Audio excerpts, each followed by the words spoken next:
한 PC방에서 30cm 정도 되는 흉기를 우산에 숨긴 채 신문지로 싼 긴 원통 같은 게 딱 들어가 있는 거예요. 백팩이 살짝 열려서 공포감이 있었고, 왜냐면 이게 이 안에 뭔가 들어있을 것 같아요. 그 형태가 흉흉합니다. 그리고 사실 뭐 저희가 이제 녹화하기 한 어제죠. 실림. 예. 네. 뭐 공원에서 이제 산책하다가 굉장히 또 끔찍한 또 네. 일을 겪으신 분도 계시고 그래가지고 또 대낮에 그것도 서울 한복판 공원 둘레길에서 흉악 범죄가 일어났습니다. 금속 재질 둔기로 피해자를 마구 폭행하고 성폭행을 저질렀습니다. 이 50대 남성은 쉴 새 없이 거친 말을 내뱉습니다.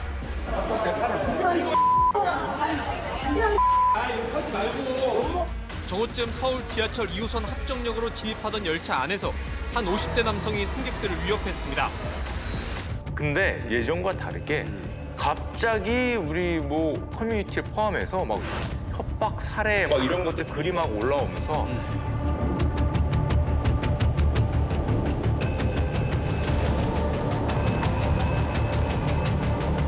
그냥 보통 일반적인 사람들도 장난이었다라고 하면서 글을 올리고 실제로 칼을 들고 막 자능수에 간다든지 이런 게 사회 문제가 되는 모습이 좀 놀랐습니다. 일종의 현상이 만들어지고 있다고 볼 수 있는 거죠. 그런 범행들이 있어 왔어요. 그전에도 있어 왔는데 이번엔 뭔가 좀 다르다는 얘기예요. 그렇죠. 일단 온라인상의 활동이 무척 활발해졌잖아요. 누구나 SNS 맞아요. 막 그 전파시키고 맞아요. 과거에 한 번 사건으로 단절될 수 있었던 것이 이제는 그게 전파가 되면서 모방범죄들도 나도 할 수 있겠는데? 라는 인식을 심어주는 게 하나가 있고요. 아하. 또 하나는 바로 직전에 우리가 코로나 팬데믹을 겪었지 않습니까? 네네네. 그 코로나 팬데믹이 야기한 여러 가지 영향 중에 하나가 사회적 고립과 배제를 맞아요. 좀 증폭시켰다는 거예요. 맞아요. 자신의 비참함을 더 곱씹는 사람들이 훨씬 더 늘어났다는 거죠. 이러한 현상들이 서윤역 사건 터지면서 야 이거 계속해서 나겠는데? 라는 우려를 갖게 만들었던 거죠. 그렇지 않아도 폭력성이 강하고 나도 분노가 가득 차 있던 누군가가 보고 헉, 나도 저렇게 하면 뉴스에 나는 거야? 나도 저렇게 분노를 표출할 수 있는 거야? 라고 그 자체가 일종의 트리거가 돼버릴 수가 있는 거죠. 그렇지. 근데 이게 사건이 연이어 딱딱 터지게 되니까 사람들이 이제 야 이거 이제 일상이 되는 거 아니냐 걱정된다. 야, 근데 이게 사실 진짜 일상생활에서 진짜 많은 분들이 이제 공포감을 좀 느끼시는 것 같아요. 좀 무서워요. 왜냐면 저도 이제 지하철을 탔는데 아저씨, 근데 이제 좀 어르신인데 그 가방 백팩에 신문지로 싼 긴 원통 같은 게 딱 들어가 있는 거예요. 백팩이 살짝 열려서 갑자기 약간 공포감이 있었고, 왜냐면 이게 이 안에 뭔가 들어있을 것 같아요. 그 형태가 그래갖고 좀 거리를 좀 두고서 걸어갔어요. 혹시 몰라서. 한 PC방에서 30cm 정도 되는 흉기를 우산에 숨긴 채 PC방에 찾아간 60대가 경찰에 붙잡혔습니다. 오늘 엘리베이터 타는데 자꾸 제 뒤에 누가 있는 것 같은 거예요. 저기 한 2m 정도 뒤에서. 근데 안 오시는 거예요, 일로. 엘리베이터를 타려고 하는데 타려고 하는데 저 뒤에서 이렇게 보고 계시는 것 같아서 엘리베이터가 왔는데 제가 안 탔어요. 근데 이분도 안 타시는 거예요. 뒤에서 이렇게 뭐 할 수 있다고 생각하니까 근데 뒤를 또 쳐다보기에는 또 이상하잖아요. 눈 마주치고 그럴 것 같아서. 그거 어떻게 됐어 그래서? 계단으로 갔어요. 계단으로 가면 설마 계단으로 오진 않겠다. 아이돌 영상을 보던 외국인 팬들의 환호성에 놀라 수백 명이 대피하는 소동이 벌어졌습니다. 밀지 마요!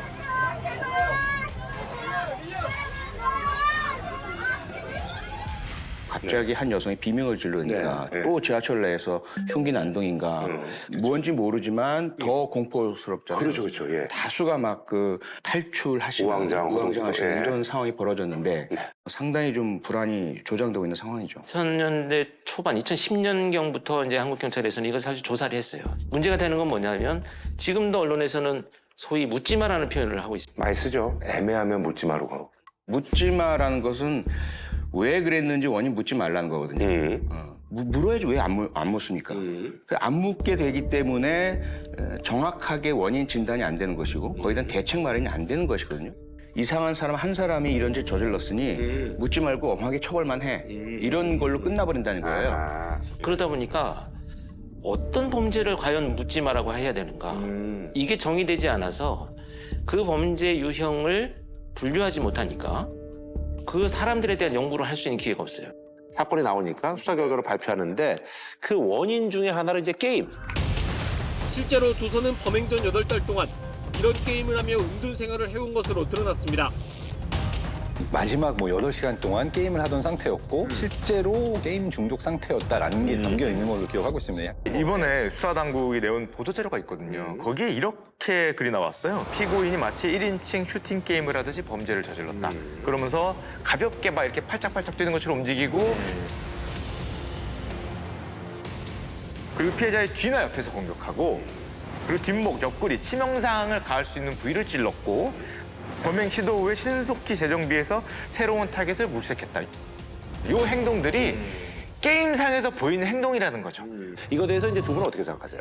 저는 솔직히 말도 안 된다고 생각합니다. 예, 정말 좀 어이가 없는 사건 파악이 아닌가 생각을 하는데 그거가 게임에서만 보이는 어떤 특성이냐. 그렇게만 따지면은 그 군대에서 배우는 것도 비슷하잖아요. 그럼 군대가 원인이냐. 아무도 그렇게 얘기는 안 하기 때문에 선후 관계가 다른 게 아닌가. 너무 좀 이 비슷한 면만 좀 붙이려고 한 게 아닌가라는 생각을 좀 안 할 수가 없어요. 그래요. 게임을 할 때 분명히 뇌가 특별한 상태가 되는 것은 관찰이 돼 있긴 해요. 그것 때문에 사실 게임하는 거잖아. 가장 최근에 2019년도에 옥스퍼드 대학교에서 이제 메타 분석이라고 그래서 여러 연구들을 총괄해가지고 본 연구에 따르면 사실 폭력적인 게임을 하는 것과 실제로 폭력적인 행위를 하는 것 사이에 직접적인 인과관계나 상관관계를 찾기는 어렵다로 결론을 내긴 했어요. 이거에 대해서 두 분의 생각은 어떠세요? 이거 너무 무책임한 게임 원인론은 이미 20년, 30년. 그래 우리가 프로파일링 초창기 2000년대 초부터 이 문제가 논의가 활발했었거든요. 그때 이미 정리가 된 거예요. 이미? 섣불은 게임 원인론, 영화 원인론 이거 제기해서는 안 된다. 그럼 게임도 영향을 줄 수 있는 어떤 요소일 뿐인데 이렇게 되면 한 가지 핵심적인 문제는 그 개인이 가진 범죄 성향이나 공격성에 대해서 외부의 영향을 받아서 범죄가 저지른 것처럼 된다는 거죠. 이렇게 되면은 범죄의 원인을 찾아가는 데 저는 굉장히 위험한 판단이지 않나. 사실 신림역 사건하고 이제 분당 서현역 사건을 우리가 이제 또 공통적으로 묶는 것은 그 사건의 근본적인 원인은 좀 기저에 좀 비슷한 것들이 좀 있는 거잖아요. 뭐라고 보시는 거예요? 일단 분노죠. 기본적으로는 분노죠.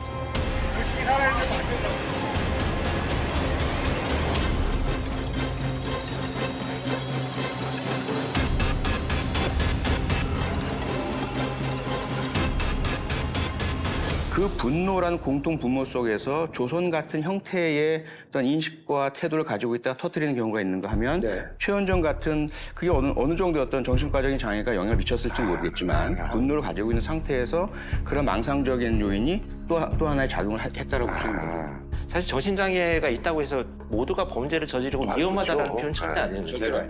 근데 그가 가진 감정의 분노가 어떻게 왔고 여기에서 우리는 원인을 좀 찾아야 되지 않나. 다만 그 분노의 출발점은 우리가 명확히 알기는 어려워요. 첫 출발점은 가정, 그렇죠. 부모와의 관계, 어린 시절. 그런데 커가면서 그 원인이 희석됩니다. 왜 희석되냐면 학교에서도 불만을 겪게 돼요. 그렇죠. 다른 아이들과 자기는 다르다. 뭐 이런 것들. 선생님이 나랑 다른 아이를 다르게 취급한다. 그리고 나서 또래 사회 집단에서도 문제가 생기고요. 진학에도 어려움이 생기고 이성과의 관계가 원만치 않아요.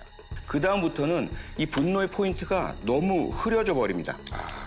그러다 보면 어떻게 되냐? 자기 스스로가 그걸 찾아낼 수가 없으니까 세상과 사람들에게서 찾고 결과적으로 나보다 행복한 너희들을 가만 안 두겠어. 나처럼 만들겠어. 특정한 한 사람을 겨냥할 수도 없고 세상 모두를 향해서 분노를 갖게 되는 거예요. 이런 행동들도 우리가 좀 한번 얘기를 한번 두 분께 좀 듣고 싶거든요. 그러니까 기본적으로 범죄 심리라는 게 범죄 계획을 할 때는 어떻게 내가 성공할 것인가가 반이라고 한다면 나머지 반은 어떻게 해야 내가 안 잡힐 것인가에 집중되거든요. 증거인멸과 도주가 반드시 포함되죠. 그렇죠. 이러한 범행들은 전혀 다릅니다. 범행을 어떻게 할지에 대해서는 철저한 계획이 보여요. 그런데 그 범행 이후에 대해서는 전혀 계획이 없어요.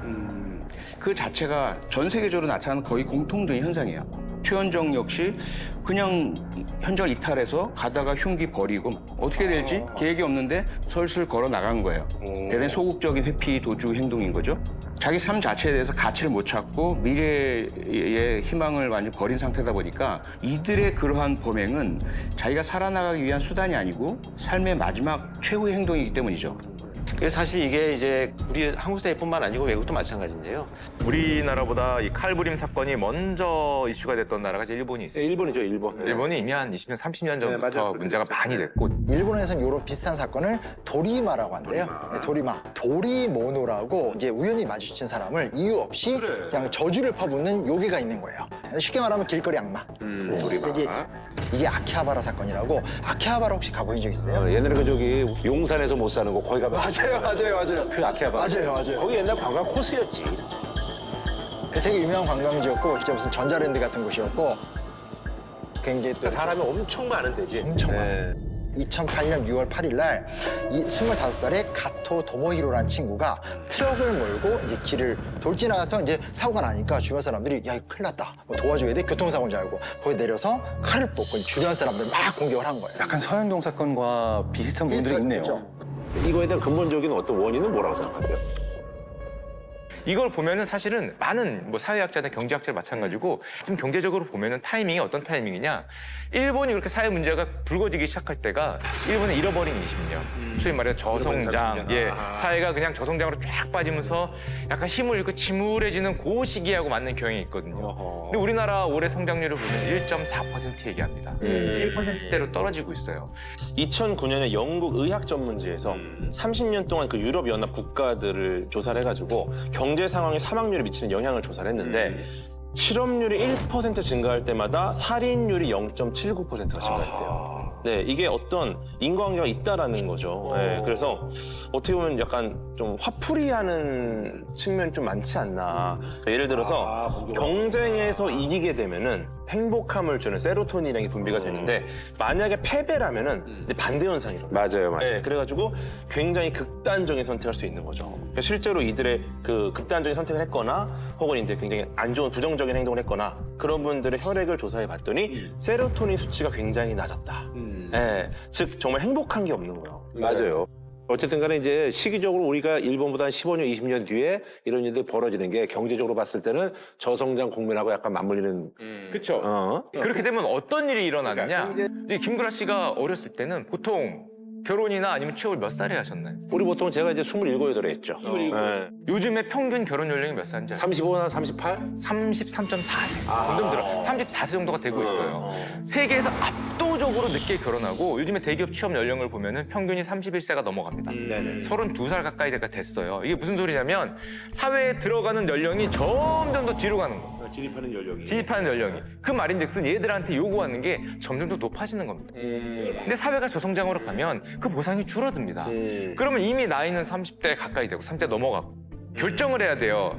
나를 눈높이를 낮추고 아니면 뭐 그런 다른 어려운 일이라도 할 것이냐 아니면 사회 불만색으로 갈 것이냐 이게 숫자로 나옵니다. 그 비경제 활동 인구라고 있습니다. 실업률에 포함이 안 되는 나는 경제 활동을 할 생각이 없다. 또 흔히 말하는 그냥 쉬고 있다라고 얘기하는 청년층이 지금 거의 50만 명에 육박.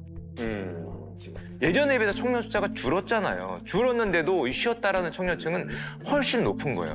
그렇게 되면은 당연히 차세대 불만이 쌓이게 되고 이들이 어떤 행동을 하게 될지가 이제 좀 불안해지는 거죠. 이 세대들의 이 사회 진입을 좀 당겨야 돼요.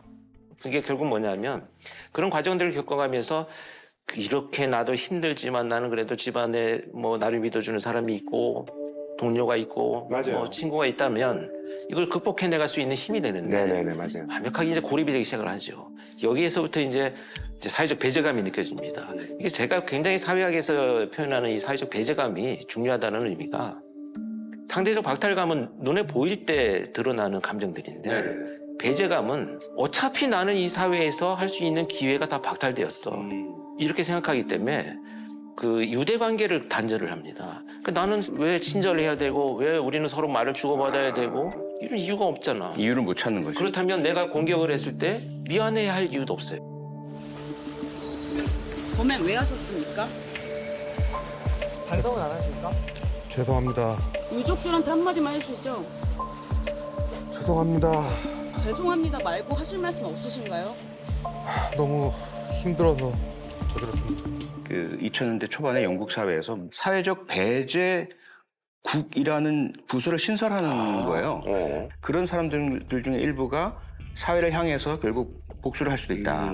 그걸 차단하기 위해서는 사전에 찾아내서 리치아웃, 찾아가서 사회적인 연결고를 만들어주는 것이 정부의 역할이다. 이런 것들을 발견했거든요. 아니 그래서 이제 그 얘기가 자연스럽게 나오는데 사실 이번에 이제 어쨌든 뭐 끔찍했던 사건 두 가지 중에서 하나가 이제 그 최원종이란 사실 이제 그 피해자가 이제 저지른 게 조현병 증세가 좀 약간 있었고 치료를 좀 중단하고 그래서 사실은 이제 혼자 있다가 이렇게 이제 저지른 것이다. 어쨌든 둘 다 공통점은 뭐냐면 국가사회 시스템이 위험성을 감지할 수 있는 사람들이었다. 아무런 이상성 없다가 평상시 그야말로 뭐 보통 사람처럼 살다가 갑자기 예측 못할 행동을 한 것이 아니다란 말이에요. 최원정 같은 경우는 어쨌든 망상의 어떤 양상이 워낙 뚜렷해 보였죠. 아직도 피해자들이 스토킹 집단 조직원이라고 생각하시나요? 제가 조직 스토킹 피해를 당하고 있었는데 간략히 말씀드리자면은 범행 당일날 너무 이 스토킹 집단의 괴롭힘을 당한 거 너무 괴로워가지고 그래가지고 제 집 주변에 있던 사람들을 죽여야겠다고 생각했습니다. 피해자들이 스토킹 집단...